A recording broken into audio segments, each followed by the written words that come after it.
Salut les dénicheurs! Aujourd'hui je vous propose 10 petits jeux à glisser dans vos valises cet été. C'est parti! Punto! Là, niveau format, on est pas mal. Un petit jeu de cartes où il va falloir aligner 4 cartes de sa couleur pour gagner. On peut poser par-dessus ses adversaires si on a un chiffre plus élevé. 0 à 100, un jeu de quiz en équipe où, contrairement aux autres jeux de quiz, on va partir de la réponse qui sera un chiffre et en équipe on va se concerter sur quelle question nous allons poser. Il faut évidemment que la réponse à cette question soit la plus proche de ce chiffre.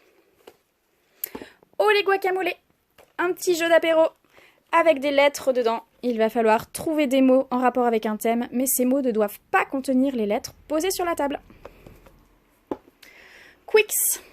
Un petit jeu de dés, boîte métal, très pratique. On va devoir cocher chacun sur notre petite feuille le plus de chiffres possible dans chacune des 4 rangées de couleurs. Sauf que si on coche un chiffre, on ne pourra plus cocher ceux qui sont après.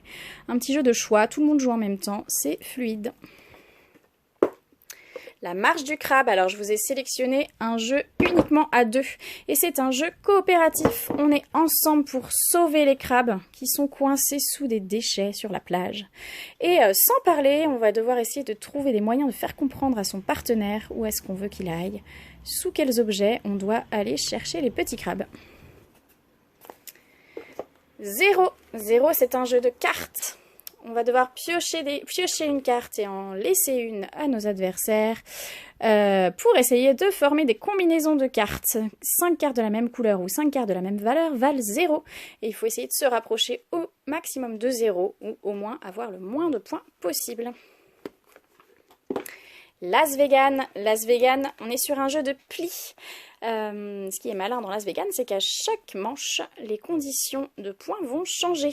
Et elles vont évoluer au fur et à mesure de la partie. On va poser des cartes et au moment où je vais récupérer un set, eh bien, je vais pouvoir poser un jeton pour donner les points de la manche. C'est-à-dire que là, je décide que tous ceux qui auront des 4, chaque 4 vaudra moins 2. Et donc, les points changent à chaque manche, à chaque partie. Conspiracy, alors je vous ai mis un petit jeu un peu plus long, un poil plus stratégique, mais toujours dans une boîte compacte. C'est un jeu sur le thème d'Abyss, donc dans les profondeurs de la mer. On va pouvoir récupérer des personnages, des sénateurs. Il va falloir essayer de marquer le plus de points en faisant la plus grande chaîne de cartes de la même couleur, en récupérant des lieux qui vont nous donner des points, etc. Splitto, c'est un petit jeu de cartes où on est entre le coopératif et le chacun pour soi, puisqu'il va falloir coopérer quand même avec ses voisins. À chaque tour, on va prendre une carte, la poser entre notre voisin de gauche et nous, et entre notre voisin de droite et nous, et on doit essayer de répondre à un maximum d'objectifs. Donc soit on va poser des objectifs, ou alors on va poser des cartes de couleur. Mais à la fin, c'est quand même du chacun pour soi, puisqu'il va falloir tirer son épingle du jeu en ayant chacun le maximum de points. Et puis le dernier, mot malin, un petit jeu d'association d'idées avec des mots. Il va falloir, en mode chrono et coopératif, trouver un maximum de coordonnées. Si je dois associer, si j'ai la coordonnée B3, je dois associer docteur et ours, je vais dire vétérinaire, et les autres doivent vite se concerter, trouver la bonne coordonnée, et hop, on les enchaîne comme ça, pour en trouver le plus possible en un temps donné.